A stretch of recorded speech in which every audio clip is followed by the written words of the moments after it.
You'll stay, they sway. 1, 2 day is good as any day. Y'all feel slightly this, let's resist. Raise your fist and pump like this. Promises over the top. Don't cross the line, but you know it's right. Who you wanna roll with? Who you wanna roll with? Lefty, let's roll. Who you wanna roll with? Who you wanna roll with? Lefty, let's roll.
Who? I know. There's echo. I know. Who? Uh-oh, we lost Sue, too. We lost Jim. We lost Sue. 2 people down. Paco's still here. I'm here. There's Bear. Bear's here. What up, Bear? Jim, I can't see you or hear you, but I see you in the waiting room, but I can't add you without your microphone and camera. Excuse me. And we lost Sue. Sue is down. Down goes Sue. Down goes Sue. Oh, Jim Miller. All right, hold on. Let me add Jim to the conversation here.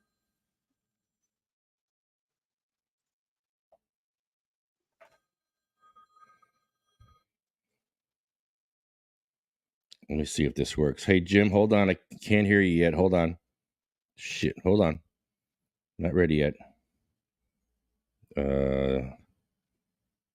No. Damn, hold on. I'm waiting. Wrong one. Hold on. Jim can probably hear. Jim, can you hear me? Can you hear me? Yes, I hear you, but I'm this is not how I can. I got to do it differently. Hold on. Let's see. Okay, here we go. Is it going to like shock me through my phone? There we go. Gotcha. All right, Jim Miller is with us. Yeah, there's a delay on, or I'm hearing an echo of myself. Oh, that's because we're on the phone. Here, let me clear that. Okay. All right. Oh, shit. Just lost him.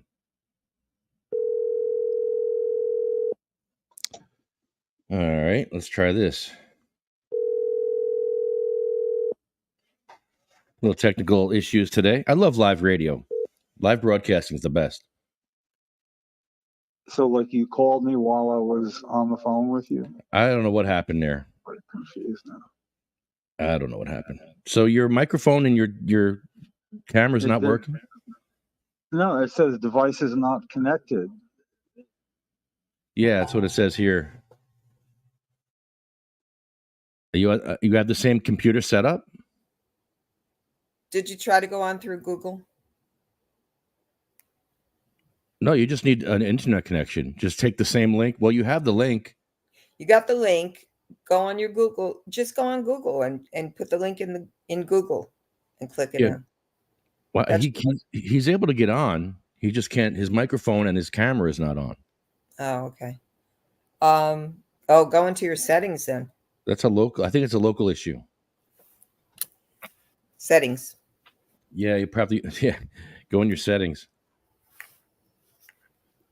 Your sounds and your camera, or maybe plug it in and unplug it in. If it's a USB, try plugging it in and unplugging it, or unplug it and plug it in. Try that. That always works. If not, try kicking it really hard. Throw it out the window. Throw it out the window, pour water on it, wait 2 days. You And then- could just shut it off and turn it back on and reset the computer. You could do that too. Yeah. You can always reset your computer, Jim. Jim, I'm But- sorry. What? Oh, never mind.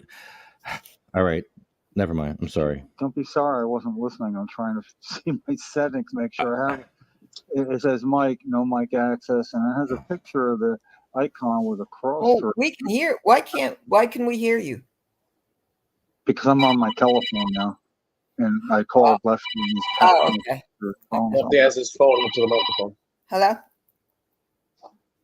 Hello? Unfortunately, I have to keep my my microphone down when Jim talks, otherwise you have echo. Yeah, this isn't going to work. I mean, this isn't going Can to you work. do it on your phone? I suppose, I have trouble doing anything on Facebook on my phone because it's such a small. But you're not doing. Listen to me. Listen to me. You're not doing Facebook. Just put the link into your phone. Yeah, okay. Click I on it. can do Try that. Okay, yeah, into my phone, I guess. What do you mean? Put it into my You have a phone? smartphone? Hold on, Jim. Hang on, Jim. I'm going to Yep. text you the link. I'm going to text you the link for the entry. And what you're going to do is you're going to click on that, and then you're going to go right to your mobile phone's browser and have that be your entry. So, Jim, look for my text message right now. Okay, I'm going to listen to you, but is it going to? I don't even got this on speakerphone right now. I mean, that would probably. It's okay. Yes, speaker would definitely help. But I just texted you the link to enter through your cell phone, so you have it right in your text message right now. Should be coming over any second. I'm having trouble understanding or hearing. Actually, a little of both. I want to real slow. What? Look for a text message I just sent you with a link. Oh, you know what? Let me put my headphones into my phone. With my access page. Hold on. Now let's go. Yeah, we need you on here because I don't talk much and Lefty doesn't talk much either. I hear you good now. Check your text messages, Jim. I just sent you a text message with a link to get in here through your mobile phone. Hold on. Let me do the text message. And there it is. Hold on. Text message get awful Lefty. Okay. Touch it. I hope Jim has a smartphone. There it is. There it He has is. an Android. He's getting into the Android now. Shall I tap it? Hit that link that I sent you. That's for the chat that we're in right now for StreamYard. Okay. This is really confusing. Only because I'm talking, but on a phone and working with the computer. Oh, there you go.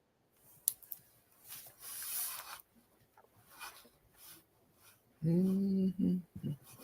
Allow mic access. Allow. And allow the camera. Yeah, allow on every visit. Yeah. This site can't ask for your permission. Close any bubbles or overlays from other apps. Okay, that's really making me laugh. What does that mean? Yeah.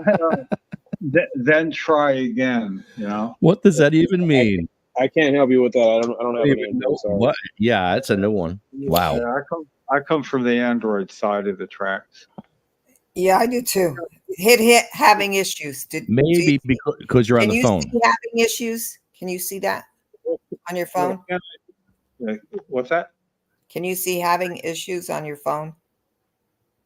No. No. I think because you're on a phone call, you can't join it. That's what it's saying. Yeah. Try, okay. try, Yeah, try drop- hang up the phone call. Hang up the phone call, and then enter the backstage so Lefty can get you in. and if that doesn't work, call back on the phone. Whoa, hold on. Can I just call from my phone? I mean, like FaceTime sort of shit? That's what you're about to enter through the StreamYard app. That link that I just sent you. That's what you're about to do on your phone. Okay, That's why it's saying you have to hang up because it can't access your video access on your phone because you're on a phone call. Yeah, you're already on a call. So you have to drop this call and try again with the StreamYard. With the link I sent you. Okay. I'll Hang up the phone call and try the then- link, okay? Let's try that, and we'll try again if that doesn't work. We'll figure it out. There you go. I'm waiting to see Jim in the waiting room. It should be popping up. Can you hear me?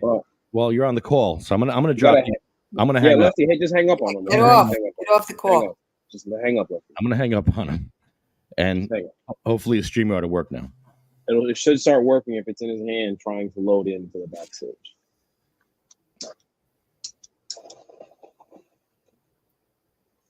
Take another dab for Jim. Getting on in. A dab for Jim, a dab for me. I need to smoke too. There you go. You need to sit tight and you need to introduce your guest. Yeah, I have to wait. I can't go Wait. anywhere. She'll be on in 5 minutes. I can't go anywhere. But in Tallahassee, there is a election, and they're they're having recreational cannabis on the ballot.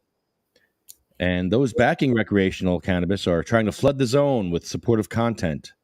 60% support of Amendment 3, which legalizes cannabis for those 21 and up. No medical card is required. And behind it all is the Smart and Safe Florida campaign. It's all about the safety of legalization. Remember when I told you I was in Florida in, when was I in Florida? In March or May? Whenever. And that, but we were in the Keys. We were in Key West. Yeah. And every other storefront is a dispensary that says, welcome. No need for any card. Come right in. Neil Franklin, Leap's executive director, he was on the podcast.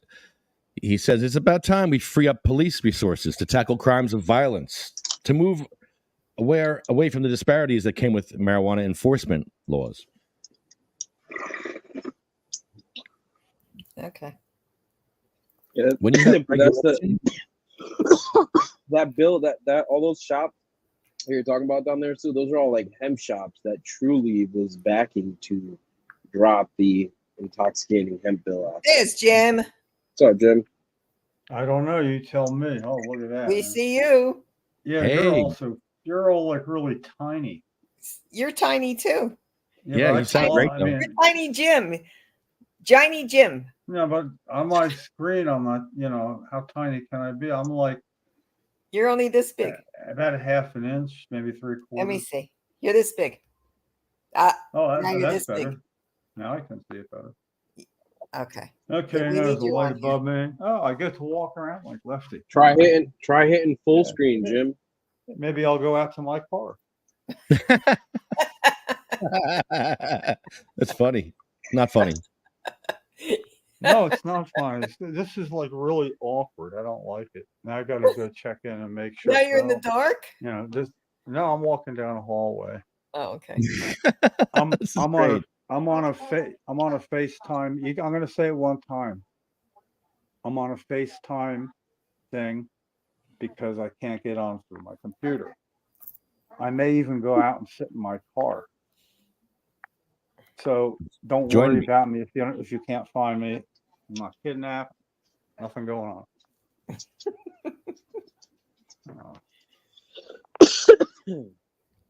I don't like this. So our guest Well- tonight is Jody Chapin. Is I Yes. saying it right, Chapin? Yep. Labor and Delivery RN. She'll be joining us tonight, and she's a board member of Green Network Providers, a nonprofit Whole Health Consulting Agency. She helps bridge the gap between patients and professionals in the medical cannabis industry, advocating for accurate information and education to combat stigma. She also participates in educating nurses and patients about pain management. And the safe use of cannabis through seminars and panels. I'm going to enjoy this. I need pain management with cannabis. I think it's on a regimen if you'd like. Her certifications include psychedelic-assisted psychotherapy for the perinatal period and fundamental ECS education. From CNNC 2019, she has presented on the complexities of pregnancy, lactation, and cannabis use, and recently spoke at the Cannabis Science Conference in Kansas City. Through her work, she continues to advocate for the integration of medical cannabis into nursing practice, providing valuable insights and support to both patients and healthcare professionals. Decreasing stigma, one leaf at a time. One leaf at a time. What is Rob saying here? Do we know if you, Lefty, are having twins or just a husky baby? Yeah, Lefty, you should ask her if she can make you up a regimen for cannabis for your pain management. That'd be pretty cool. I want to do some Le Mans live on the air. Lamaze, you mean? Le Mans? I'm thinking of a car. I'm thinking of a car. That's the race. The Mons race. Man, Oh, God. I thought I was being God, let Lamaz. go. Lamaz. It's Lamaze. I am so glad you're not Italian. Yeah. Lamaze is 24 hours, but it's not painful.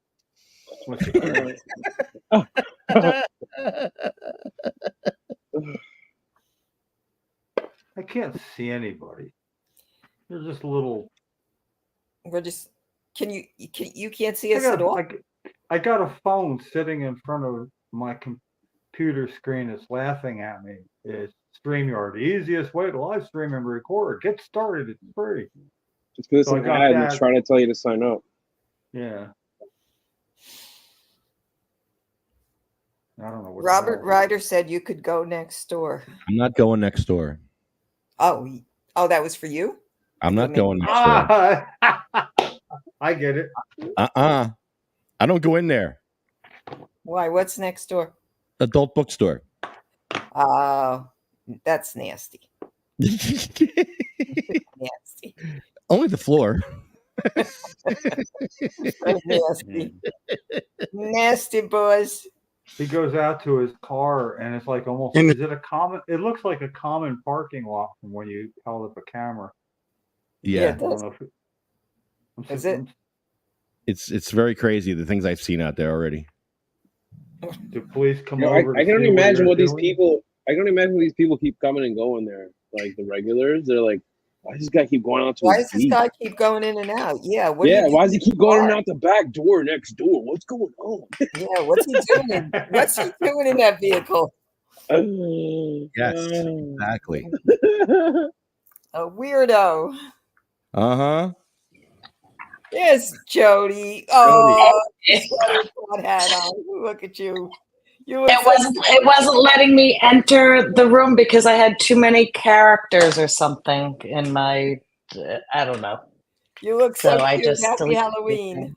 Happy Halloween and happy birthday, Sue. Thank you, Jody. What a great Happy birthday, birthday Sue. going on. Yes. Happy birthday, Lefty baked me a Sue. cake. Lefty baked me a cake. He just didn't tell me yet. Brownies. Okay, so listen, everybody. This is my friend Jody Chapin.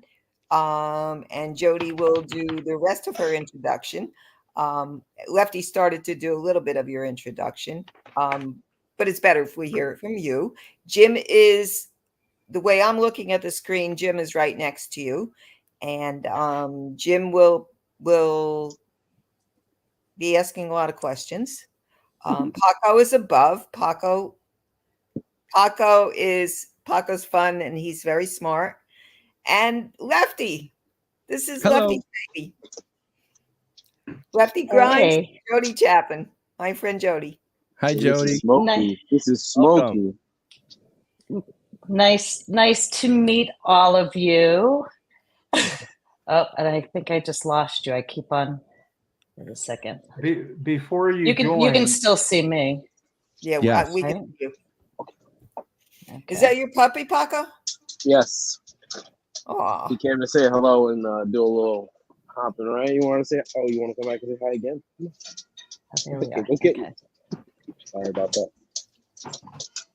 okay. Now we only see Lefty's head.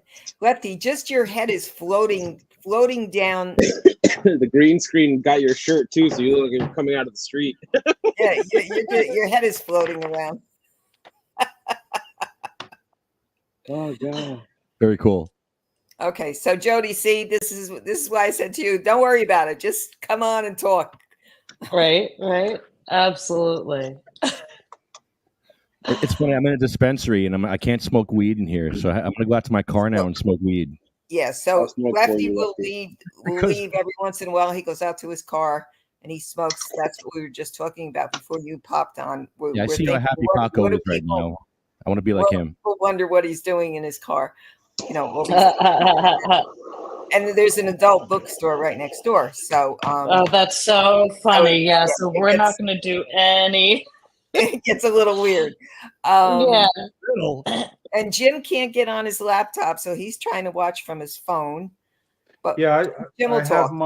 have my phone in front of my computer screen, so I got to make sure it stays. It's the background light that works, but I can't really see anybody because if I look in close, my face, you can see like my eyeballs, probably. We can see you. So I just feel at a disadvantage because the one thing I really love about a Zoom meeting is I get to see everybody and reactions. It's way different. This is almost like a conference call for me. So Okay. I may not be as enthusiastic as usual because sometimes when I see myself on there and I'm getting enthusiastic, it gets me even more jazzed up. It's sort of like a vicious cycle, And now I'm just like a little, two white things next to what I guess is my head. Your head. Hey, well, welcome. Okay. So Who's walking welcome through an Jim. office? That's Lefty. We told you Okay, he leaves every yeah. once in a while Okay. because he can't Okay. smoke inside the dispensary. Well, so- he's got to medicate, right? Even vaping, you can't vape. No, not in the dispensary. No, Nick, no smoking. I can't smoke or vape in the hospital either. So I feel you. Plus, he's got like probably security cameras that somebody could come in and say Lefty, So we just count how many times he goes out not and Lefty, make but the fun of license him. owner. It's the license owner that would get fined for having cannabis consumption on property. And the Yeah. boss But I is Lefty knows he's Lefty, we can't hear you, Lefty. You're Within cutting out. reach. What did you say? really. I said the boss is watching. Oh, the Okay. boss is watching too. Yeah. Okay, so Jody, you want to start by telling the audience about yourself? Go ahead. All right. This is all about you. This is all about me. Well, my name is Jody. I have been, I'm actually a nurse. I've been a labor and delivery nurse for the last 35 years. I empower women at the bedside, bringing babies into this world. Most people think it's rainbows and butterflies, but we just let you believe that. there's a lot of gore. But outside of me being a labor and delivery nurse, I live in Massachusetts. I don't know. Are we all from Massachusetts? Nope. New We're all from Jersey. All right. So I'm a lifelong resident of Massachusetts, and we became medical back in 2012, but didn't have any medical dispensaries until I think it was 14. And I think adult use was 2016. And my history with weed, I smoked it recreationally growing up. I had, my secret nurse friends that, after work or whatever, we'd hang out in the hot tub and we'd smoke, but it was nothing that we would ever talk about at work. And in 2009, my best friend got stage 4 lung cancer. And we were scrambling for something to save her life. And we were trying everything. She had 2 little babies. And, 4 years of a lot of trying with what we had. I mean, I was using what I back then I would call street weed. What I know now, it was shake. I never knew what a real cola looked like. I never knew what flower, what a real bud looked like, shiny bud, what it was even supposed to smell like. Anything I got smelled like lawn clippings. And that was kind of me first dabbling with cannabis as a medicine, because we had heard a lot about out in California that a lot was going on with stage 4 lung cancer. So we were dabbling, but we didn't have any access to medication, a dispensary to get any tested flower. It was, I didn't even know what an endocannabinoid system was. I didn't even find out what an endocannabinoid system was until 2016 when I walked into a hemp store. And it was, the woman behind the counter, and she was the one that taught me about the endocannabinoid system. And it just took off from there. I couldn't believe that I didn't learn about this system in nursing school.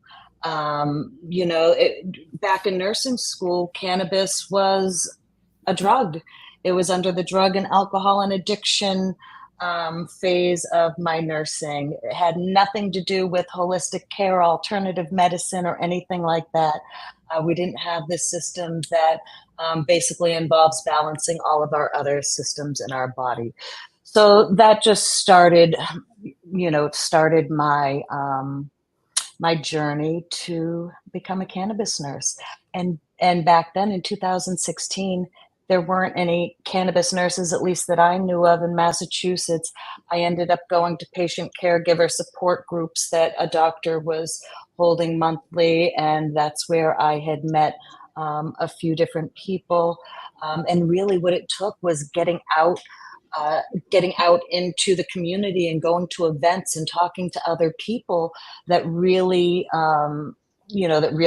triggered my journey, my love for this plant education. I was given my first clone at one of these patient education, patient caregiver support groups. And I couldn't even grow a tomato. I didn't have any luck with gardens, but I cared for that clone. I loved that baby.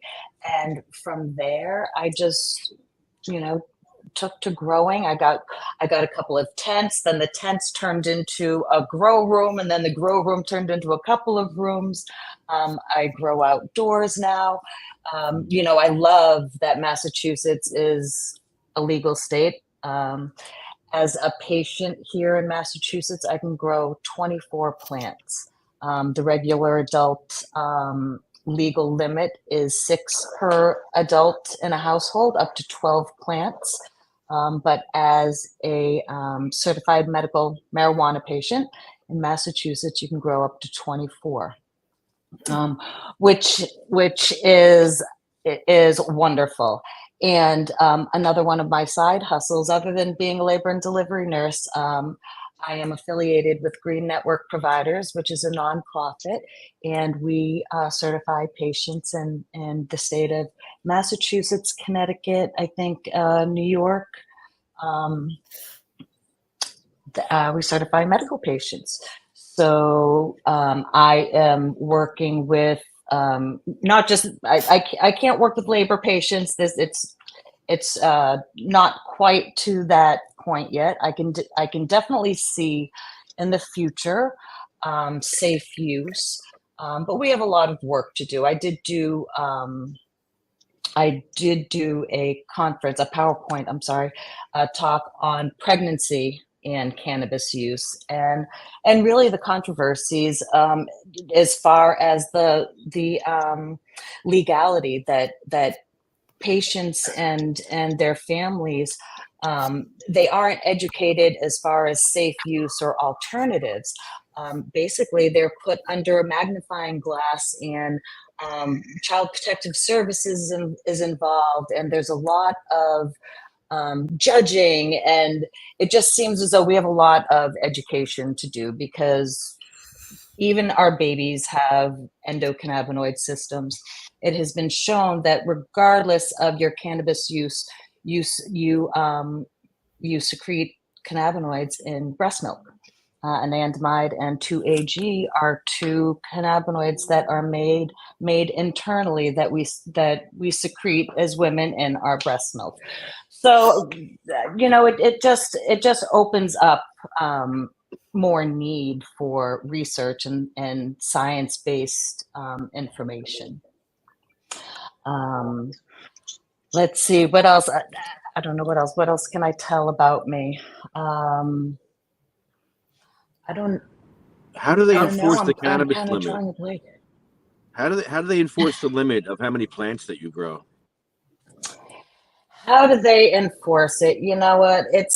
I think it's one of those soft enforcements, because the great thing about public school is I did very poor in math, and I don't know how to count very well. So I could have had 24, or I could have had more than that in my yard outside this season. I don't know. They were just kind of growing in all sorts of different areas of my yard. So, I mean, as far as enforcement, I think somebody would have to rat on you. I'm lucky that I have good neighbors. My yard is fenced in. I mean, there's no smelling. I mean, there's no hiding the scent. I mean, you came a couple of months ago, you would drive down the road in my neighborhood and you knew exactly where it was coming from. Yeah, that's how it was when I lived in New York too, and there was no enforcement, none. Yeah, I haven't heard of any big busts. I mean, if there are any busts that are in the news, it's really people with a real intent to sell. I mean, I did grow a lot. I give a ton of shit away. I encourage other people to grow. I mean, when I pop seeds in the spring, I usually plant at least 100 or so, and I'm giving my plants away as soon as they're ready to either plant in the ground or up pot. I just love that we live in a legal state, and I want as many people as I can get to grow. Even if they don't consume, just, exercise your right. It's our right. And, I love getting older people to grow. My father-in-law, he's in his 80s. And I remember, as a youngster, getting in trouble. I knew my father-in-law back in high school, and I remember getting in trouble because, we had some joints on us. And now it's come full circle. Even with my mother is she'll be 86 in February, and she had lived in Florida during the pandemic. She had broken her hip, and she polypharmacy. She was on at least 15 medications. She was on as far as narcotics. She was on 2 narcotics. She was on antidepressants. She was on benzodiazepines, which is also another anti-anxiety antidepressant. She was self-medicating. It was just, she was always a zombie. And I really think that that's what contributed to her breaking her hip. She couldn't care for herself. So me and my siblings decided to move her up here to Massachusetts, where we were, and moved her into an assisted living where she healed. And since I was able to have her under closer supervision, and I had access to clean tested cannabis products, we started introducing gummies into her regimen. And over it was just under 2 years, we got her off of all of her opiates, off of all of her benzodiazepines, and out of her 3 blood pressure medications. We were actually able to get her off of one of them because cannabis is also a vasodilator and lowers blood pressure. So she didn't need one of those pharmaceuticals. So, and she's more lucid, she's in a better mood, she sleeps better. She's just a completely different person. And she has cannabis to thank for that. And I love that because she's aware of that. And even with hospitalizations or doctor visits, she is truthful with she is fully open and truthful about her cannabis use. She does not smoke or do any inhalation. At the assisted living, she dispenses her own cannabis gummies at her bedside, but any of her prescription medications are dispensed to her. But I just love her story, because I saw right in front of me with my own eyes her success story. And oh gosh, I can go on. Animals, even I've had animals that I've put on cannabis as well, THCA. I had a cat live another 4 years, so she lived until she was 25. So yeah, so cannabis is my thing. I've had some positive experiences, and I love being on this side of history. It's quite amazing. In New That's what I Jersey, always. they will take your cannabis away in the hospital in New Jersey. Yeah, you know what? They will take it away in Massachusetts as well. So that is one issue that we did have when my mother had fallen. We were adjusting her cannabis and her blood pressure medications, and her blood pressure kept on dropping so low that she would faint and she would get dizzy and fall. So a couple of times she was hospitalized due to these falls, and to regulate her blood pressure, which still trying to get the physicians on board about the blood pressure issue being due to too much blood pressure medication, but also because she was using her gummies for not only pain, but anxiety and sleep as well. And she couldn't bring her gummies into the hospital with her. And she was having trouble sleeping, and she had increased pain, and they couldn't understand, what were you using at home that was helping you? And at first she wouldn't tell them, but after a while, when I reassured her that she needs to be upfront, she let them know. And in the hospital, no, they can't give her her gummies, but they had to give her Ativan. They needed to up her pain medication. They gave her some Dilaudid. And then when she got out of the hospital, she didn't need the Ativan or pain medication. She went back to her gummies. So that is an issue that I would like to see changed. Not just in Massachusetts, every single state, every hospital. If a patient is using cannabis outside of the hospital and using it under supervision, or even just knowing how cannabis works in their body, I think they should. Somehow we need to be able to allow patients to consume.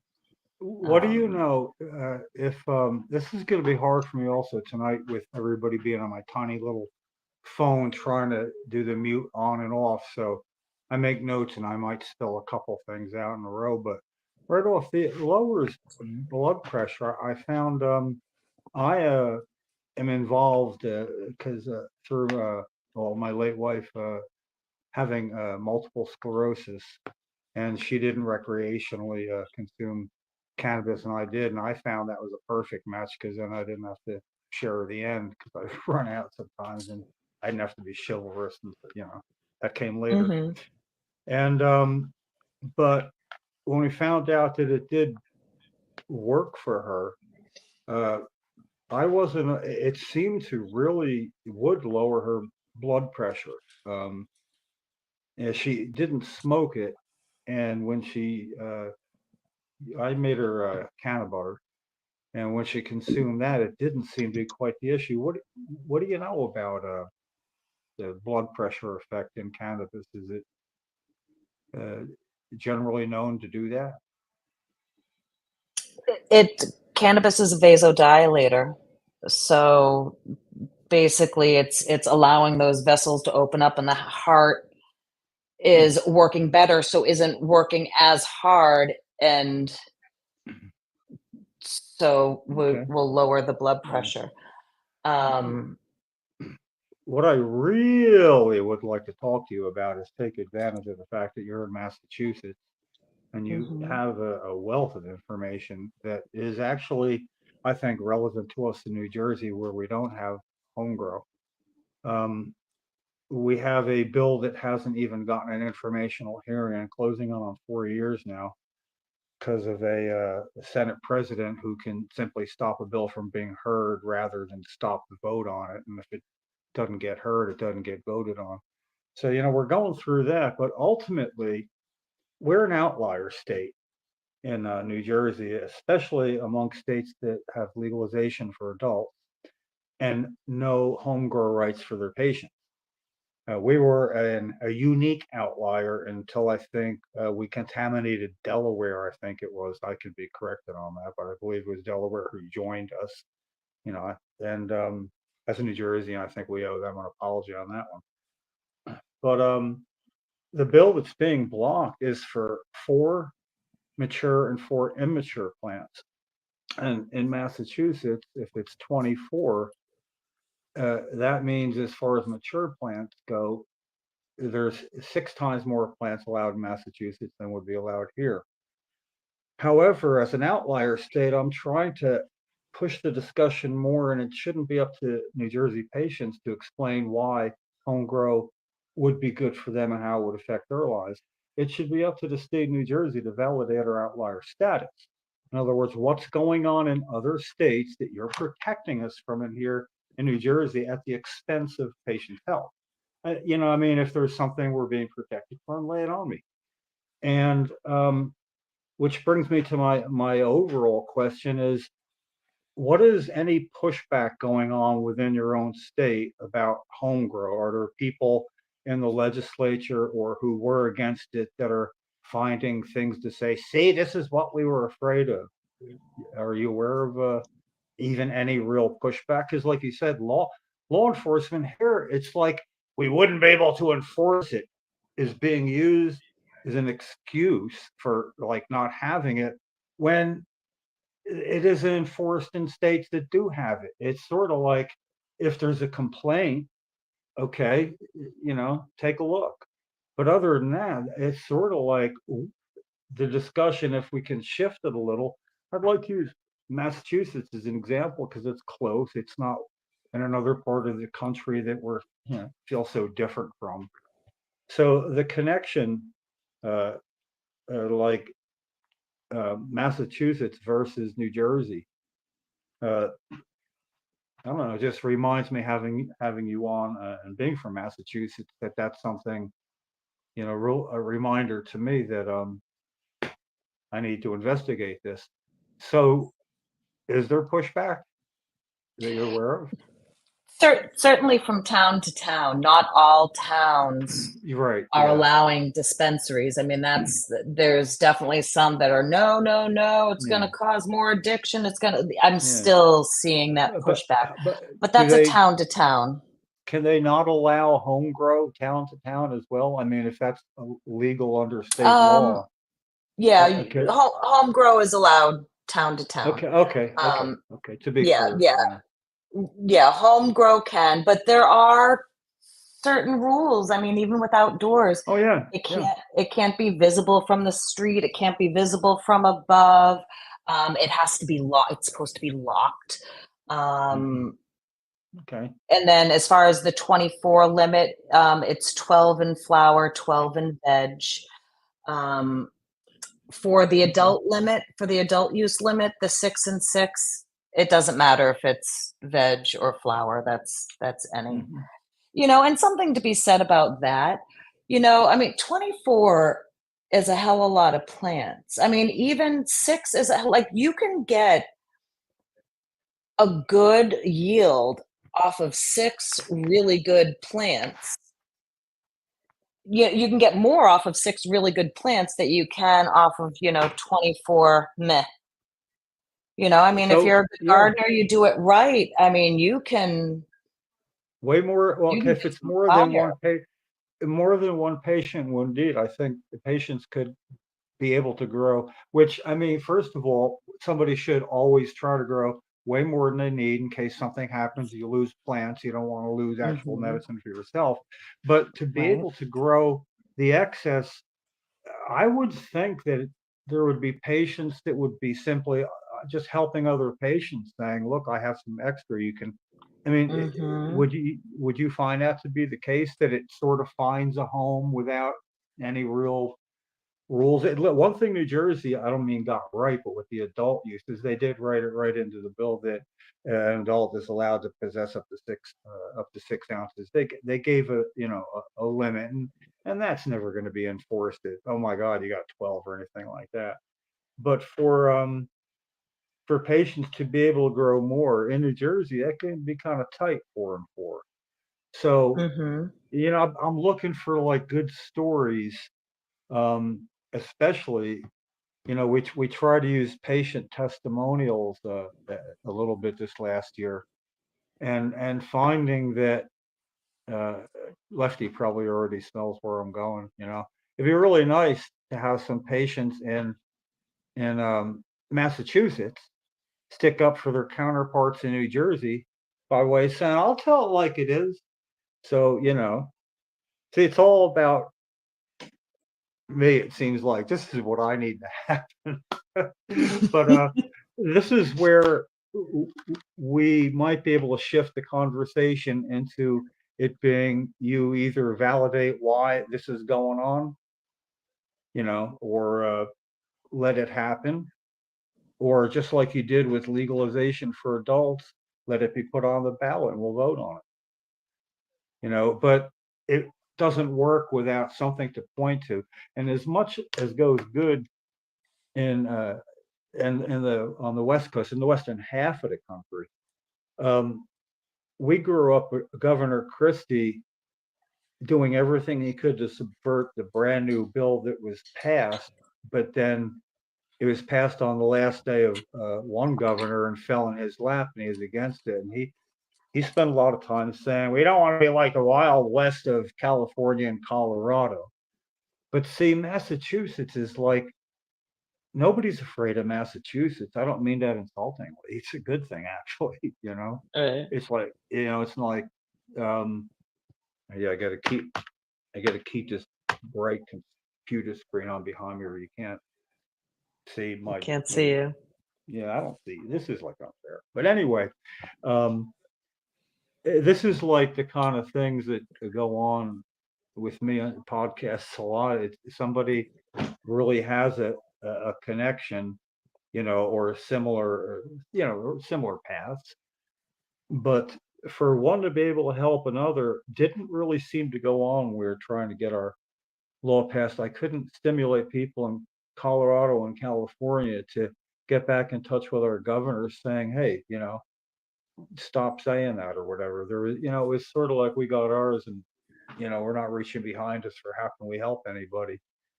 So Steve Cross, Lefty, co-opted July 10th as Cannabis Patient Awareness Day. What, Lefty, 3 years ago, the first one?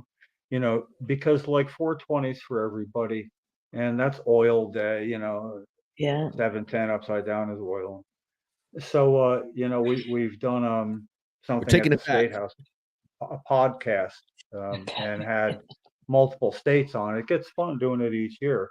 But we're doing that as sort of an answer, is sort of like, if we could be more coalescing with other states to make points, Mhm. to uplift somebody. And it's 24, 12 and 12 is a nice number saying, look, we're 1/3 of that, and there's no real complaints there. So, this is good. And Right. And as I said, I mean, even with your limit of 4, you become a good grower and have the right oh yeah, you're medium. right. My God, Yeah. each plant, you Well, can get a pound per plant. Well, So, I mean, it's really what you do with it, yeah. Well, patients, again, one thing I find about, I know a lot in New Jersey about people who grow really love working and helping people who don't or want to know more. It's a prideful thing. It's not like they have protective secrets from each other. They're quite a community.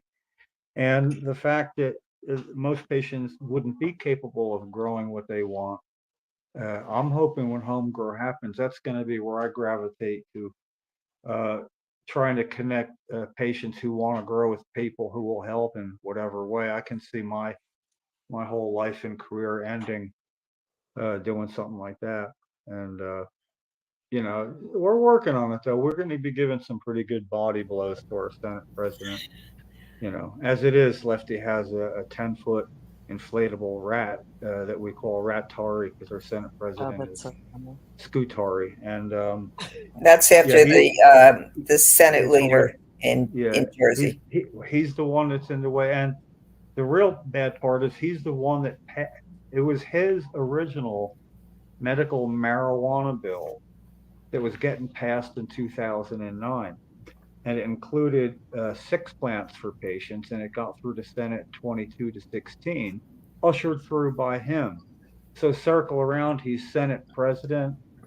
We got legalization. It's a whole new ball game. It's getting money into the treasury, makes him look good. But $1 billion this year they're going to make. yeah, but what happens, Wow. the short and long of it for me is that he doesn't want it for patients. He doesn't want this bill heard because then adults are going to be saying, what about us? Rightfully so. And 3/4 of what goes on in a committee meeting for home grow for patients is going to apply for adults when they get their due. But he's not going to let that happen because they are, as Lefty say, getting some pretty good cash into the. So it's a wide net being cast from a man who would like to climb the ladder, probably be governor himself or something. And he's got a shot. He's that kind of guy. But it's not going to stay like this much longer. I fully expect we're going to be having quite a fun showdown of sorts coming up. And, when the smoke clears from whatever happens this next week. But I'm going to be really boning up on Massachusetts, and I'm sure I'll be able to pick your brain by email or something like that, But Yeah, absolutely. Absolutely. and- I love teaching You know what people you how to could do? grow. I mean, I actually had I was on a show, Nurses Who Grow, during COVID. I had my own Nurses Who Grow show. I was on for 2 times a week. It was it was a morning show. It was just, and basically it was just shooting the shit. It was like this, talking about my grow at home, and I would bring them into my tent, and I'd have an expert grower on each week that would give their helpful hints on what was going on in my grow tent, because I was still, fairly novice. And it was fun. It was short lived. It only lasted probably about 6 months, but when everybody was kind of stuck inside with COVID and couldn't get out, it was a fun little thing. But I love, and now so I grow a lot, but also I can't smoke it all, so I do a lot of infusing and edibles, and I actually I make infused cotton candy. I have my own industrial sized cotton candy machine. I've actually even won a competition. Yeah. And next weekend is the Harvest Cup, and I entered my cotton candy and infused sugar into the competition as well. So I'm hoping that I take another award home. But yeah, it's called Jody's Secret Fairy Floss. So I'm kind of proud of it. I'm hoping that, maybe I can get out of this bedside nursing stuff, and maybe somebody with a manufacturing license will like my idea and want to let me make my cotton candy and get it into dispensaries. That's my You don't dream. really want to leave bedside nursing. Come on.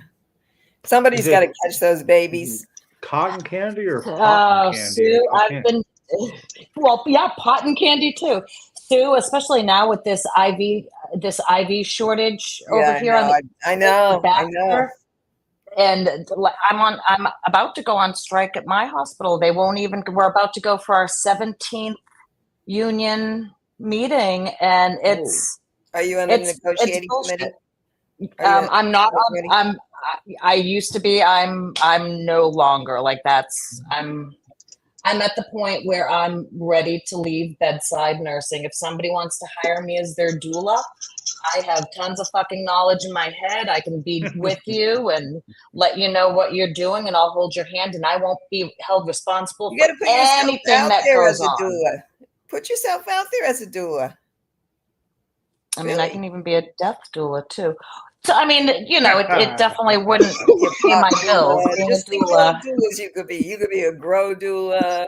You could be a fun hats doula. Exactly. And that's the thing. So with Green Network providers, people can hire me, and you can hire me for anything. I mean, I'm a Reiki master, so I can do Reiki. I grow. I know a hella ton about cannabis nursing and how you could manage cannabis and medication management. And you know what? I can manage, I can manage labors. I help my best friend die. I can be a death doula. I help my father die. Like I've got a few skills.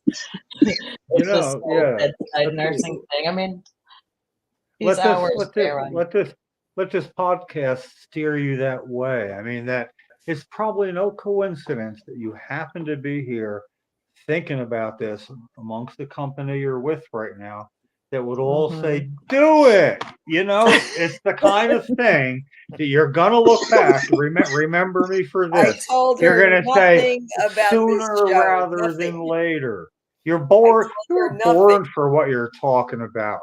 And I can't even see it, but I'm going to watch the replay of this where I can see everybody and what's going on. Jody, did I tell you anything about this show? I just said, just talk about cannabis. No. Oh my God. Like I was like, Sue, what do I need to do? How do I need to prepare? She's like, just show up. And I was like, look, okay, listen, all right. We're from Jersey. We you roll do this. different. You do So this. I dressed up a little. Help us out. We're Look, great. we're trying to be more credible as a podcast, not mainstream, but we do have good guests. And boy, you are right up there. But if this changed you and pushed you in that direction, and was like, yeah, I was a bedside nurse for 30 years till I was on the Steve Cross podcast, and it showed me. Yeah, how about me? How about I've been a nurse for look, 47 years. yeah, and I'm on the board. Yes, you are our credibility. Absolutely. I'm trying to double up. Yeah. Okay. You know what I mean? Okay. Listen, we need more of like you and Jody and less of Lefty and me. All sorts of stuff, right? I think that's evident. I can't tell. I'm so tiny on that phone. So Jim, you really can't see much from where you are right now? No, I have a phone. Okay. I can't get too close. You know what? Jim can talk. Because it doesn't matter. Can anybody else see? Like if I show you what's behind me, so I mean you see what's behind. No. This is I see you better now. Yeah. Okay. Yeah. So that's this is actually one of my smaller plants. Oh man, show off. Isn't that pretty? Awesome. Right? Oh, I mean, you should have seen this room before when I was drying my yield. Let me just open the closet so I can show off my yield. Oh, well, this is awesome. Okay. I feel really connected now. Yeah. Okay. So my stuff went off. okay, so I'm gonna turn. Okay, so in my closet there. Oh, what did I just do? In my closet there. So the top shelf that you see there, those are all already infused sugar, tincture, salt. Really? What else is up there? Yep. And that next shelf that are all jars, those are all 1 gallon jars, and that's 2 rows thick as well as 1 gallon jars on top. That's all what I consider trim. That's all the stuff that Really? I'm just going to use for edibles and trim. That's Yeah, stuff. Yeah, And then down there, all of those black things, those are all 8 ounce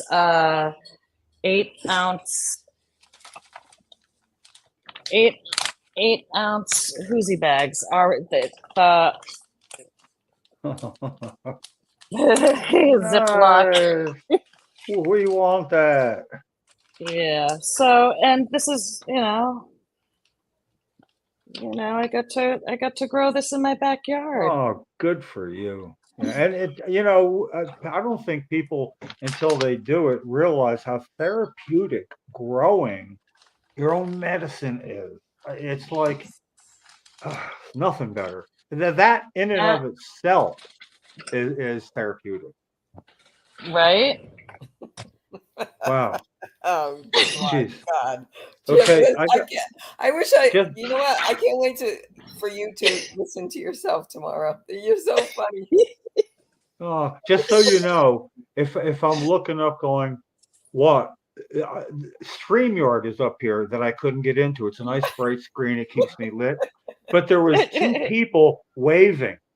And I'm like, how'd they get what? Because I'm a consumer and I'm a patient, but when I'm both at the same time, these things seem to get me startled. Holy Who crap. was waving? So who was waving? No, it's somebody, it's a commercial, it's a running thing. For StreamYard. If you went to their thing, so it looks like, and it says StreamYard, and I'm looking at you, and my phone's right up against the screen. So if you can, I can't take a picture because there's my camera. But if you could see, I just took a picture of this screen because I had to send a couple of people a picture of Jody. Oh, wait a second. So I took a picture of the whole screen. Anyway, Jody, you're all over the internet now. Oh, good Lord. No. Well, can I get my fairy floss all over the internet too? Here's my fairy floss. Wait a minute. Yeah, there you go. So there's what this is so like being in a house and mirrors only a video. I'm having a great time though, so it is all about me. Right there is good. That's good. Perfect. Oh, okay. Crap. Got it. Oh, okay. I got to get a different screen. This girl keeps waving, and it's not for me. It's a commercial on StreamYard that runs over and over. How many times can I give you? And is it freaking you out? It is. It's somebody doing this right over there at a bigger screen. It's like fool me once, shame on me. Fool me 6 times. How stoned could I possibly be? Right. Oh man. I wish you guys could taste some of this infused cotton candy. Oh yeah. Yeah. I'm going. I got you. Perfect. This one's better. So Heather and I are taking pictures of you, and we're sending them to each other back and forth. Okay. So what do you mean Heather's taking pictures? Heather's in San Diego, and I gave her the link, and she's doing the same thing that I'm doing. And we're wait a second. She gave. Oh, you mean more people can be on this? It isn't just us. We would, yeah. More people can. It's all good. It's all good. It's all I good. didn't smoke enough for this. Another drawback with this system that I can't do this again is the mute button. The phone's just leaning. If I try to get it and all, but when I smoke, I tend to cough, and it's a lot easier with the mouse. I just click it mute, and then I click it back. Try not to look like I'm coughing. So just turn your head and cough. No, but it's turn your head and cough. I'm at a meeting here. I'd have to go like this. Excuse me. I gotta lean in. Excuse me, I'm coughing. That's all you have to do. We'll be okay. We'll be good with it. Oh, this one came good. This picture came good. I'm really looking forward to watching this as soon as Lefty puts it up.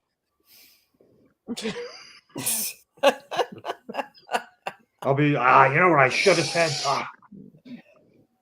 Okay, so Jim, shit. tell Jody a little bit more of your story. All right. Oh, Tell her well, about in 1967. in 19, I got married in Oklahoma. I was on my way to California. We had In out of money. 1967, you did not. You were a child. No, 1967. Jeez, I was like 15. Listen, anyway, so I was married to a woman with multiple sclerosis, Carol Miller, and it was primary progressive. It went downhill pretty quick. Nothing worked. Tried everything, and we didn't know that cannabis would have any effect. So when I found out, her neurologist at the time, he said he loved the effect on her. He noticed it. He would know when she had her green butter. He prescribed Marinol for her, but that was like too strong. But then we found we could trade Marinol for bud. So that was like weird, basically state was paying for it, but it had an in-between system going. Anyway, in 93, I pushed her wheelchair across the state because we wanted to be as public as possible in a state where there was no representation for medical cannabis, because there was no medical cannabis anywhere in the country, just except at the federal level for like 15 people at that time. And so after doing that, I found that you had to do some pretty extraordinary stuff just to yank somebody's chain to put it into the public domain. And if you went to YouTube and, ironically enough, just Google search Cheryl Miller marijuana, somebody that never used it recreationally, you see her getting arrested along with me for eating part of a bud in the congressman's office doorway on NBC News. And if you look that up, I'm the guy with all sorts of more hair, and it's brown and shit, and All sorts of more hair. yeah, my face is like well lined because I work outside for a long time. But I always used to have like a road map of like little country roads, and now this is after Eisenhower's interstate system here. See, so I can't see it. I'm peeking in. Oh, also, I have no shame about being me in public. So as long as there's somebody that doesn't have to take 2 steps back when I'm doing it right there. That's happened. And I'm having a great time, and it's all about me sometimes. It is. So keep going. Keep going. Oh yeah. All right. You're on a roll. Okay. So anyway, we were made to went to court for that because that was the whole point, to be arrested, and to arrest somebody in Cheryl's condition. Then she wasn't really as bad as it got, but basically she couldn't move anything but her shoulders and a little bit of her arms and her head. But she had such tonic spasticity, such tightness, that if you tried to move her, everything would draw inward, and it was a struggle. So basically, when they arrested her, they didn't know what to do, and it was an amazing education of 4 people. They were so chagrined when we got there to South Capitol precinct. Lieutenant Free, the highest ranking woman actually ever in Capitol Police for a while there. She became a big fan real quick. But what happened was neither of us had been arrested ever, and that meant they had to do extra work. So they called in 2 more officers. So they had 4 people taking statements and all. And you got to understand, for Cheryl, she was out for a walk in the park. This didn't menace her at all. She got her out and about, and she's getting a lot of attention. She liked that. You should have seen the look on a police's face when he goes, any children? She goes, yes, I have 3. My oldest son, he's in a band. And they looked at each other like she's just having fun, new friends. That really kind of was just an amazing thing. And they couldn't get rid of us quick enough when we went back to court. We were called in on April 20th was our court date, which of course is 420. That's when I found out 420 was a thing. Because it's like, you're going to court on April 20th, that's 420. It's awesome, right? And then they didn't want to press charges because, that's what we wanted. So when it was, we're not Imagine gonna, that. Imagine that headline though, for like yeah, but, something but like that, like picture a the, picture of you and Cheryl in the wheelchair, right? And Yeah. happy 420, everybody. yeah, That would look real good to like Yeah. try to do something like that now. yeah. It's, I'll sit Yeah, down with Doris it wheelchair. really, We could do that. We could do it. it really worked good. But then the next year, real quick, because when they said you're free to go, or no, first when they said they weren't going to press charges, there were some other people, and everybody else is a magistrate and a whole bunch of people waiting. We're going first because Cheryl, they wanted to take care of her. Actually, they made her go get re-fingerprinted and come back. Then they wanted to get rid of her real quick. They did that because there was all sorts of media outside, and they said that her fingerprints weren't good enough. And I fingerprinted her because they couldn't. What a weird scene that was. Anyway, the next year, she had me lay her down with others in Congressman Bob Barr's doorway because he held up DC's law that they had voted on and passed it by 69%.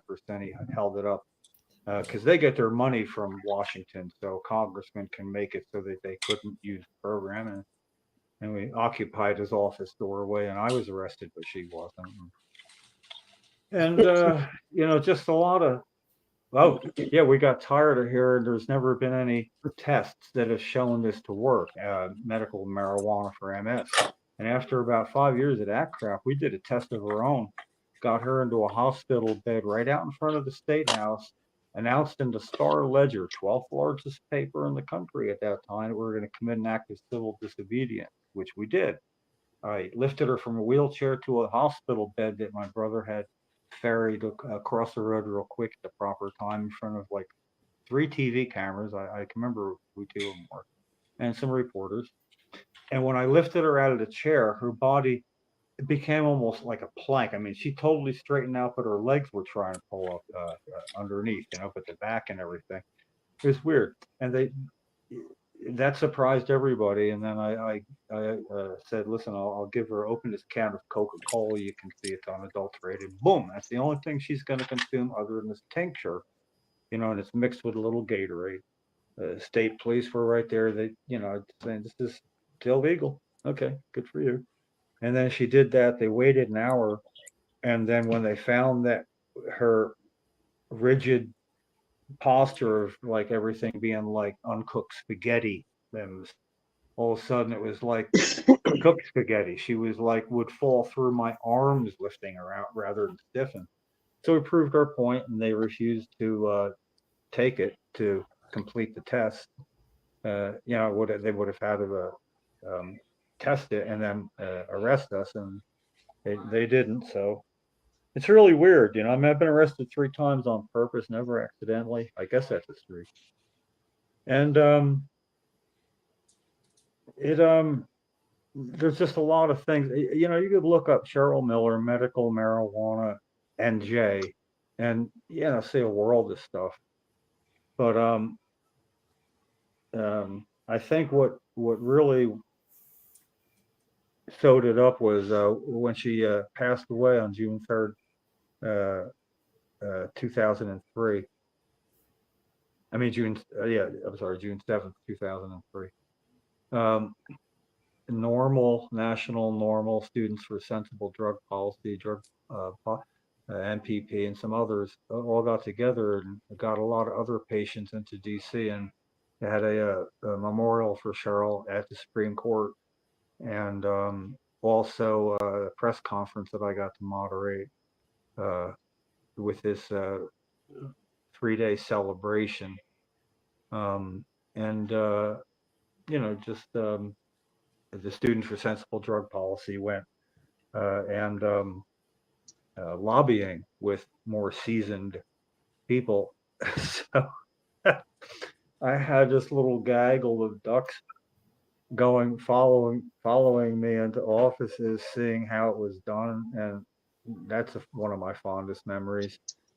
Because when we started out, and they're feeling like bad for me, but I had everything in place by then. It was 10 weeks between that and when she passed on, and so it was fun to really excite some people at this point that were there from Students for Sensible Drug Policy. This is what you want to do: inspire somebody that has a whole lot of time and motivation, and it worked in spades for that. Um, so yeah, there's just a lot, a lot. I don't know what else. There's no short way to do that, but I did just finish compiling some reminiscing of when Cheryl and Bill Clinton crossed paths, and it wasn't like she was lost in a crowd. It was an amazing, one of a kind thing. But let's just go to the end of the story. When the limo passed, he was laughing harder than I've ever seen him laugh, except for if you look up Clinton Zelensky, not Zelensky. What's his? Oh, geez, that's Zelensky. Yeah. The Russian premier, the guy that was fun. He was Zelensky. Yeah. Zelensky. Yeah. Okay. See? Yeah, but he was laughing harder than that. Clinton was, only because when he rode by us, there was no other people on the sidewalk. The road was closed because of the motorcade coming in. He's coming in for a state dinner after being out of the country, and it was October 29th, 1997. And when the motorcade went by, slowed down, and rode right down our side of the road where no cars were parked, no traffic, no people there. They were gathered by the old executive office building where it would turn in, and that's where people gathered. And we wanted to separate, and we did anyway. The sign that she had already had when we found this out on a moment's notice that he'd be coming by said medical marijuana for multiple sclerosis. And I made up a real quick sign because I had a blank behind it with a 1-inch magic marker. I'm good at what I do, and you want to be ready for any occasion. And this occasion came up. We were ready, and so over her head, I held a sign I made that said, "I don't inhale it either. I eat it," with an exclamation point, because of when he was governor running for president, he was asked if he'd ever smoked marijuana, and he said, "I tried it twice when I was in college, and I never tried it again. I didn't like it, and whatever. I didn't inhale." So anyway, she was making fun of him, and when he came by, he was like laughing and going out of sight, and going like pointing and waving, pointing and waving, and pointing and waving. And all of a sudden, it's just surreal. He's coming up right up the side, slow down. I swear to God, I'll lie detector. He was going less than 5 miles an hour. The other one car in front and 2 in the back, and a motorcycle stayed pretty much in the center. And then when he came on by, and I had this sign over her head, she has her sign, her little 12-pound dog in the lap. He's never seen anything quite like that, probably. And he was going to a state dinner, and I don't know, maybe he was tense or something about it, and all of a sudden this shit blindside smacked him inside of the head, And so how do you wave when the president's pointing and waving? I mean, and laughing and going like, what? I got a wave, and I was like stuck. So I did this like toodaloo thing. I looked over and went like that, just Toodles. yes. That's how I waved at him when he's laughing. Anyway, I'm enjoying. I'm doing that because I want to send that back and tell him this may be published, and I wanted you to weigh into the fact is the way it gets sent to him, that we zinged him so good, except for Cheryl didn't understand why he was laughing so hard. It's a very serious issue. And Cheryl was like simplistic in her beauty, She's like Edith Bunker on All in the Family, She was just kind of like that, with the simplicity and straight down the middle logic you couldn't argue with, because it was too perfect. But anyway, I forgot where I was going with that. That happened. I could like try to. And I didn't even see you smoke. I could try to do the Get in. weave. I could do the weave and go off in a different direction and see if I can circle back to it later. You know. Oh, bad for a weaver though. You're a fabulous host. You really are. You're the best. Oh, by the way, tell me, am I like, because Sue, you see me every week like this. Am I like way closer than usual in this little tiny image I'm seeing? Because Yeah, Yes. you are. okay, is this about where I usually am? Oh, Yeah, this You look sucks. better and you sound better. yeah. We like you closer. Really? Like Lefty, right? No, I think left. Doesn't you he- sound he great. looks better closer. You look great. You sound great. Mhm. What if you turn your phone sideways? Because see how he looks vertical and everybody else is horizontal? Well, that's because I'm laying down. No, no, Sue.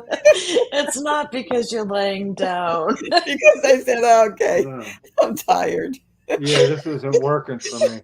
See, I'm turning the phone sideways, looking to see if it'll get bigger. And then I'm turning it back going, no, I don't want them to see me sideways. And I look up and go, of course I'm not. You look just fine want- the way you I are. just want to talk. I don't want to figure shit out. No, I you don't look, wanna you figure look shit fine. out You either. look fine the way you are. You got a good picture tonight. I am really having a lot of fun though, and oddly enough, I'm going to end up watching this. I mean, I'll skip forward maybe. I don't know. I need to see it. I But, always watch it. I always watch it again too. I watch it. Oh, I watch, and when I do something on the network, I watch it too. I don't know why, but I do. Jody, if somewhere I in can your never fr- watch myself. somewhere You know in what? your You end up laughing at yourself.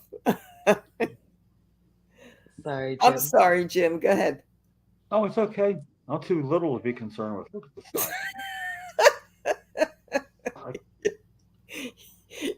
First time I did acid. Look at how small Lefty I was is. in front of a mirror. You're pretty and my big. face was like moving, and I thought people are gonna know. Look at this. I mean, I walked out, thought I was actually looking that way to other You were people. melting. This is just stupid I'm though. melting. Yeah. It's if there's any Massachusetts legislators, like in what would be the Senate, that you know anybody that would know who would be somebody that would see help this happen in Massachusetts, somebody that helped it get to this point. Somewhere I keep hoping against hope there's going to be somebody in another state that'll say, that sucks, Jim. Hey, listen, I'll voice my opinion about that. I think It would really help in a committee hearing to be able to either quote or read a statement from a senator in another state about no problem with home grow, anybody blah blah blah, and what state I think the only. But I think there always is some sort of problem. Like there's always going to be some sort of issue. But I think what it comes down to, like what you said, how do they enforce it? It's risk benefit too. It's like the mhm. benefit for having it. I mean, my God, I got to remind people here that it's not just about patients, it's about whole families. Because if you got to make adjustments so somebody can buy a medicine that they can't afford, but they could be growing, it's affecting whole families in their house, which is why when I show up, I like to remind people, watch out, because you're in public, you're not off limits. I got a real nice picture of Cheryl and me and Governor McGreevy, who's our governor a while back. And we met him because if he was out with who was then Senator Corzine, and they're doing a political thing. And when I showed up with Cheryl, without signage, somebody come over and say, "Hey, would you like to meet Governor McGreevy?" Oh, why, yes, we would. And then we'd get the conversation going. But in this case, one of his guys came over, and I said, "Hey, would you take a couple of pictures?" so he did. And I have this wonderful picture of the two of them and their daughter, Mariah, some Irish sounding name. And she's 12. And she had a Madonna pose like this, looking over at Cheryl while I was talking with the governor. And just his family didn't deserve to get affected then, but in the end, I'm wrestling with. I showed up at Frank Pallone's house. He's a congressman, and when Cheryl died, we tracked him down where he was out with McGreevey, and he promised that he would talk to a New Jersey Congressman, Rob Andrews, who met with Cheryl and changed his position entirely after meeting Cheryl, and we talked. I mean, it was like the first congressional change of opinion on anything marijuana. And Cheryl kind of got that done.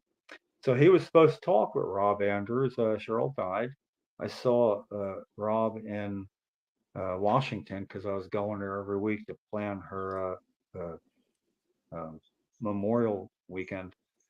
And he said, no, Frank never got in touch with me.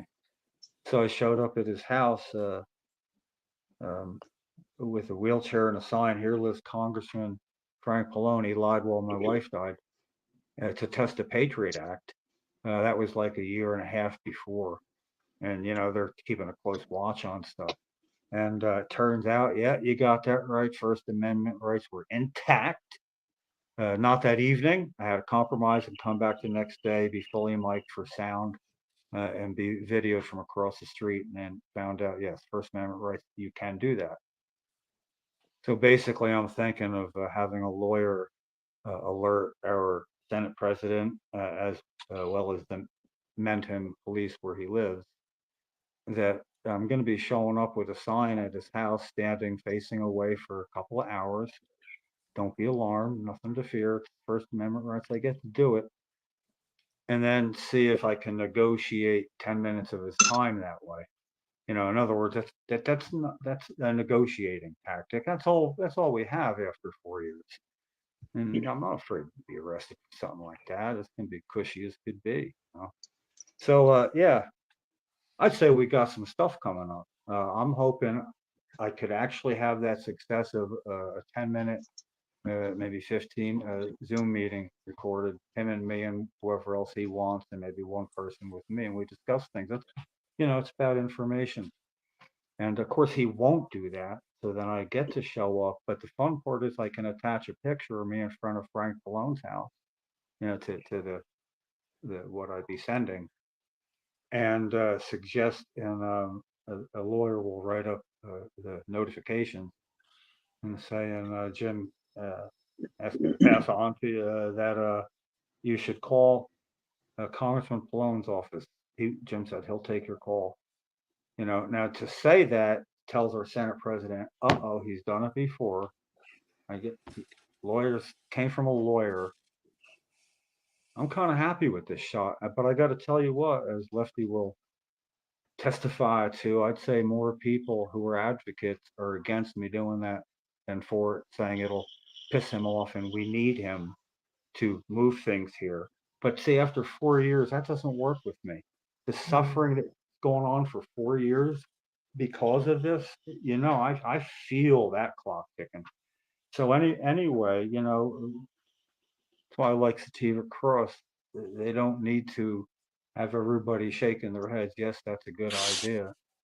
But I think I have more faith in Senate President Scutari being how he is, as opposed then to doing something that would not help us because I pissed him off. He doesn't care what I do to him. It will not affect anything he does, and I'm not letting it go on much longer. So it's getting fun. Could use some backup coming up in Massachusetts, I'll tell you that. Hey, I'm appreciating this. I don't know about anybody else. I got a fun question for you. The first time you smoked weed, how old were you? And is there a story behind that first time you smoked weed? And I always clarify that everybody gets a couple of questions, the same ones, everybody that's ever on this podcast. This isn't run of the mill. So I think you Why do you have clarify probably that? Yeah. interesting Why do you stories. clarify? Well, to know that everybody gets to tell their story. It's just not, we feel like you might have a good story, so we're going to ask you. We ask everybody, and everybody does have a good story. Yeah. She's in good company. I want her to know, and they're in better company now Yeah. because of her being here. That's a weird. Month. Okay, so that question was geared towards me, I'm assuming, right? Oh yeah. Yes. Yeah, all of you know when your first time was. So my first time was, I was either 12 or 13. I'm the fourth born. I'm the baby of four. My sister, who's 4 years older than me, she taught me how to roll. She's the one I actually first smoked with. I remember when she would buy a bag, we would sit there and we would crumble. I didn't know it was called grinding. We didn't have a grinder, but we would break up and she would make me roll the bag with her. So I actually became a pretty decent roller from an early age.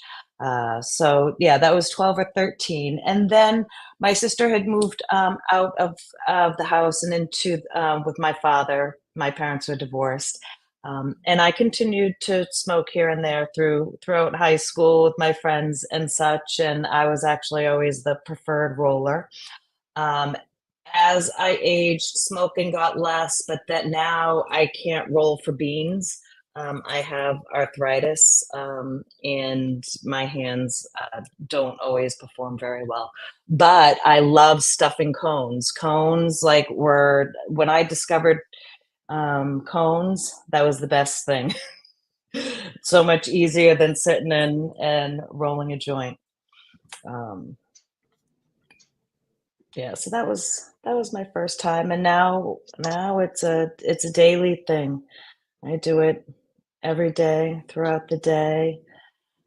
I inhale, I ingest, I use topicals. So cannabis is part of my daily habit now.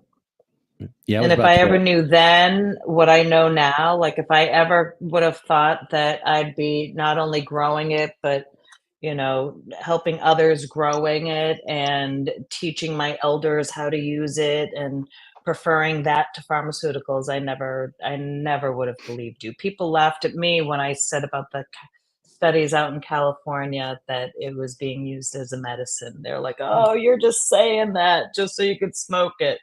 When did you No. first hear? Not to interrupt, but when did you first hear about that it was medicinal?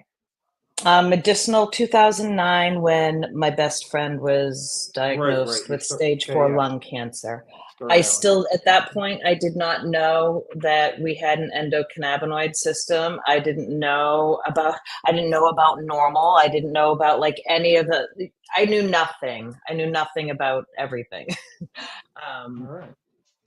Just all I knew is that out in California, they were curing stage 4, like the same cancer that she had, and we couldn't get out there. She had 2 little kids. Like it was just, we were doing the best here. But so that was when I first heard about it being a medicine. And then it wasn't until I became a patient in 2016 and actually started using it myself as a medicine and going through all of my trials and tribulations as a patient, because as a patient you utilize it so differently than as an adult consumer. I think when you're when the effects that you're looking for are different. I don't always look for an elevating effect, and I love the science behind all the terpenes and cannabinoids and all of their what do I want to say, the temperatures that they activate at, that you can decarb them at, that they're all different and they turn into different compounds the higher the temp gets. And It really is fascinating. I never thought that it was quite the science that it is. I mean, you have a whole system, and it's a whole nother specialty in nursing altogether. Like labor and delivery is a specialty, emergency room is a specialty, cardiovascular is a specialty. Well, so is cannabis nursing, and it's and it's my specialty. Even at work, it's normalized at the hospital. Everybody knows that I'm a cannabis nurse on the side. People, as soon as I go step on the unit, people are coming to me. Oh, Jody, I have a question. Well, the question has nothing to do with labor and delivery. It's always about cannabis. And I love being able to be open about it. It's very refreshing that I don't have to hide it. And it's, they know that I'm not going to show up to work high. I am always on time, if not there before. I am confident. I've proved myself for years. So it's great that now that, I'm getting into the system a different way. I'm normalizing it because I'm amongst my own cohorts, and they're like, oh, wow, she got off all of her pharmaceutical medications, and oh, look, she lost all this weight, and oh, like, look, she's doing so much better. And they realize it's because of my cannabis use. So, yeah, so I like, making those strides from within. It's treating the disease from within, I feel, where our healthcare system is so diseased. Like, I mean, I work in it, I work for it, but it's so, yeah. I hate going to the doctors. I know I work beside them, but I will do anything not to go see a doctor. I'm appalled at what we're doing for this IV shortage, that we're stocking our med rooms with red and purple Gatorade to push on our patients with red dye 40 and blue 1. And, and not that I want to harsh on Gatorades and all the sugar and color and stuff.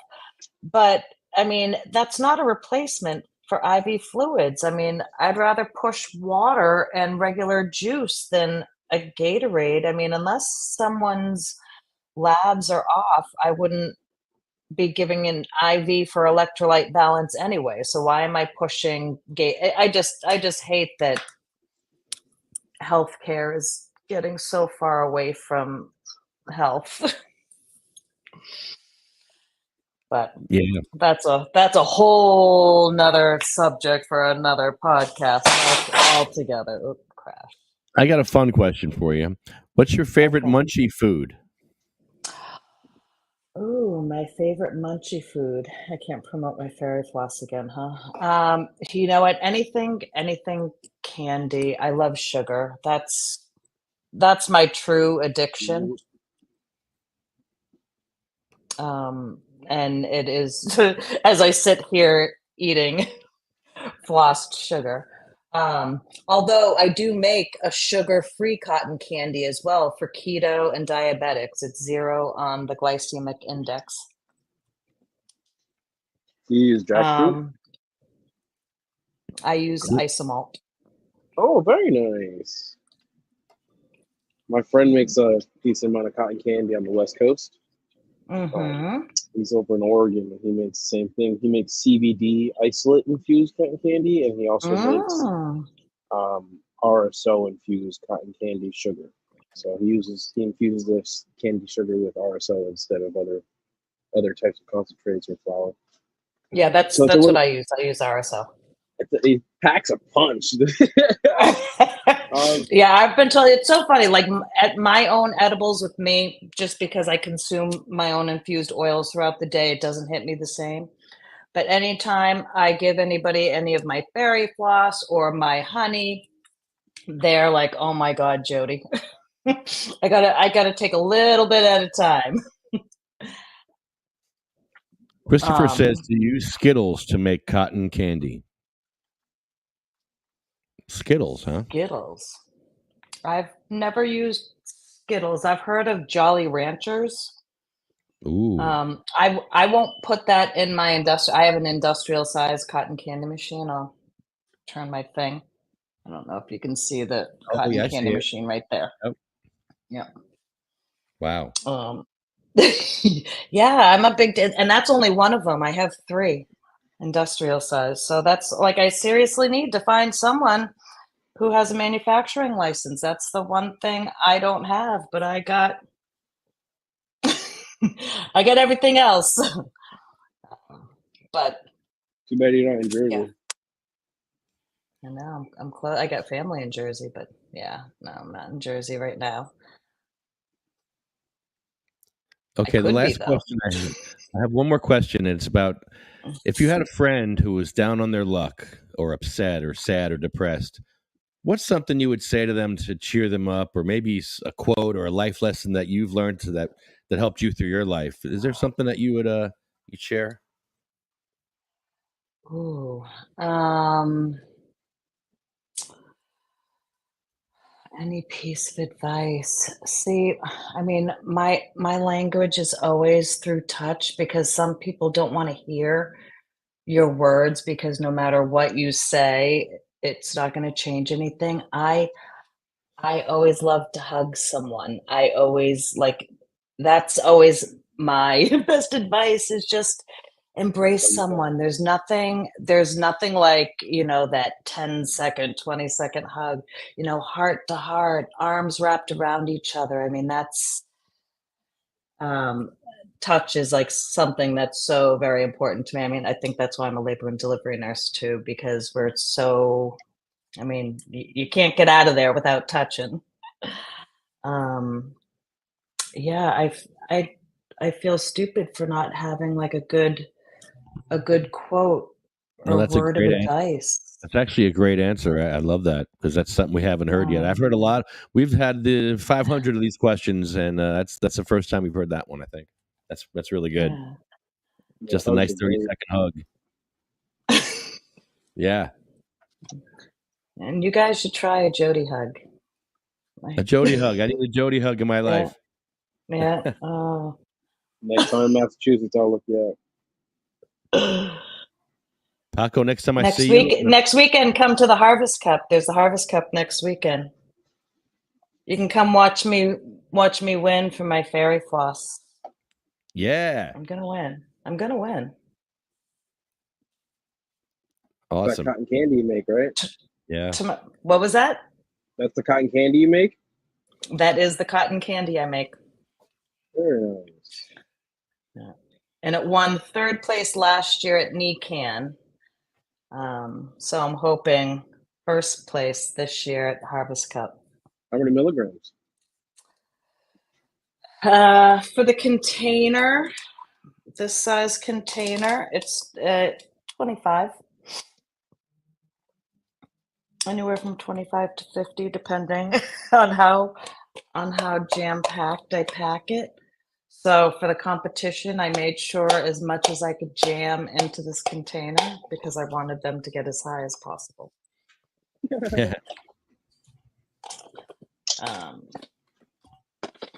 But Well, that's good. I had had my sugar and my floss tested last year for NECAN, and that's what this ran about. It was 25 milligrams per container. Very nice. Still like to hear. Yeah. Good luck, but I don't think you'll need it. I think you're gonna kick ass. Oh, Yeah, I you certainly got hope so. From your lips to God's ears. And tomorrow is a new moon, so I'm going to write that as part of my manifestation. Right on. But, Do you, Jody? Thank you for being with us. Do you have a website or something that we can check you out on? Okay, so let's see. Website is my nonprofit greennetworkproviders.com. That's where you can find out all about my nonprofit. I don't have my Jody's Secret website up and going yet. Jody's Secret is my LLC that I make the fairy floss under, and hopefully more to come. But Instagram, Jody420RN, as well as let's see, Facebook is Jody420RN and Jody Churchill Chapin. So that's where you can find me. I'm going to send you a friend And you- request immediately. Okay, awesome. I will totally accept. Awesome. Jody, thank you so much for being with us. I really appreciate it. Thank Great you guest. so much for having me on. It was so much fun. 2 Same hours here. went by just like that, right? Or it was Yeah. an hour and a half. An hour and a half, Right? Amazing. right? Yeah, We actually, got it was our 2 hours, an hour and 46. We have our shout outs here. We have a list of people that have died, but first we have our shout outs to cmmmnj.org, Canasense, UFCW, JacksonStorms.com, Smoking Monkey, Arlo Glass, OprahMachine.com, Mad Hatter Dispensary, where we're at right now. They'll be opening up very soon, and SativaCross.org. And we have a list here of all our friends and family that are still waiting for cannabis, that didn't get it or that died using it. And we've been making this list for 10 years since we started at the State House. And our list starts with Jim Miller's late wife, Cheryl. And it continues with a little girl named Sabina Rose. Sabina Rose was a 15-month-old baby who died from a 25-hour seizure. And she was waiting for her cannabis card in the mail to come in the mail. And put her parents in a very bad situation. Like, do you give your daughter cannabis illegally and have CPS take your daughter away, put them in a foster home, or, do you not give your daughter the medicine and wait? It's just, what a horrible position to put these parents in, So she died from a 25-hour seizure. And one of the things they made Sabina Rose do was Chris Christie had regulations for cannabis that you had to see a psychiatrist to get cannabis. So they made Sabina Rose at 1 year old to go to a psychiatrist. And it took literally months to get her in there because you had to find a psychiatrist that would see a 1 year old and for cannabis. And it was just a crap show. So she waited a quarter of her life to get this psychiatrist appointment. And I wonder how that went. I wonder what they spoke about. So yeah, that's the kind of crap we're going through here in Jersey. And I'm sorry that Sabina's on this list. And it gets worse because we have Diane, Gracie, Cindy Mae, Marie, Jack, Joan, Randy, Polly, Bill, Chad, Jeremy, Colette, Matt, Troy, Russ, Roger. Roger was a lawyer. He fought for his daughter to use cannabis in school. He fought for the nurses to be able to use, to give his daughter cannabis. She was a patient. She needed it during the day, and the nurses couldn't give it to her. So she would have to literally go 1,000 feet off the property with her mother to use her cannabis and then go back to school. And it was just kind of ridiculous. So Roger Barber fought for his daughter, and the stress actually killed Roger because he was overworked doing this. And he was a patient himself. Jay Orletto, Ella, Hattie, Jackie, Anthony, Jake, Armando, Felicia, Lynn, Dan, Sean, Joyce, Lori, Frank, Brian, Flo, Carl, Thorne, Frank and Lorraine, Terry, Charlotte, Cher, Jaybird, Michael, Marley, Colette, Brendan, Red, Rico, Lulu, Becky, Lawanda, Chip, Paul, Lisa, Marcus, Gary, and Jeff Oakes, who used to go to these council meetings all over New Jersey when they would ban it. They said, not in my town. You can't have dispensaries in my town. Well, we would go to those towns and complain because, here was Jeff with stage 4 cancer and he couldn't get weed in his town. He had to go, you sell OxyContin, you sell fentanyl, you sell tobacco and booze, but you take medical cannabis out of your town. That's off limits. Fentanyl's fine. Family-friendly fentanyl. But cannabis? No, not in my town. Damn hippies. That's what it's like. I think there's a bunch of hippies going to come in. In my town, I think people are going to be Make getting that sound more like a driving bad around thing. Yeah. In my town, they said no because they said they would think that people would drive around and get too many DUIs driving under the influence. Oh boy. And my town is 2 square miles and has over 25 alcohol dispensing licenses. That includes liquor licenses for bars, and that includes VFWs. That includes halls. That includes any liquor store that you want to go and buy from. 26 in a 2 square mile radius. How does that make any sense? We were in the Guinness Book of World Record in the 90s for that. Yeah, you in South Amboy. You know why I think that was? Why? I'm not gonna get into it. No. Okay. All right. I honestly You got to think get it's into because- it now. I think it was because of the brick plant. They had a lot of people that work at the brick plant here that used to be right there off the river. So they used to use the clay to make the brick. And a lot of people used to drink after they got off the factory. So they had a lot of liquor stores and, bars and places to go and drink. On one street, there's probably like 7 or 8. No, more, probably 10 or 12 exactly on Main Street, driving right through the town, right next to the police station, surrounding it. It's like, there's alcohol everywhere, but you can't have one dispensary that's for medical patients. They're like, no, we don't want people driving around high. And I'm like, people drive around drunk and kill people by running them over on hit and runs in this town more than anything. So On fentanyl. They drive on fentanyl. they drive on more prescription drugs than anything, and then they're looking at their cell phones. And it's like the distraction is a distraction. Whether Yeah, I was going to alcohol- say distracted driving. How about driving while tired? I fell asleep. Like I remember falling asleep driving, coming home from work on the night shift. That's a distraction too, and that's just as bad as being drunk. People driving around eating is the same thing. That's another distraction. Literally, you can get into an accident while you're eating breakfast or something, and bam, you hit something. Like that happens. Like, but God forbid you put up one dispensary where someone who wants to consume responsibly, like myself, who needs to at home and I can't. Mm-hmm. Thank you for like pitching me for nothing because everybody else doesn't want to follow the law because they're criminals, and I have to be neglected because of it. Thank you. It's like that's how my township feels about it. They won't allow dispensaries, but they'll allow manufacturing, they'll allow grows, they'll allow wholesalers, they'll allow all of that, everybody else but a dispensary. And it's funny because it's like they own the utility company in town, so that's why they allow the manufacturing and the grow, because they use a lot of electricity to produce this cannabis. So makes sense why they'd want to do that, but not help the patients to make money. Mm-hmm. Profits over patients is usually how it works. Right. So we end the show with a stanza from the Ode to Remembrance. It's written 100 years ago during World War I, and it was written during the war, but it actually fits our activism very well.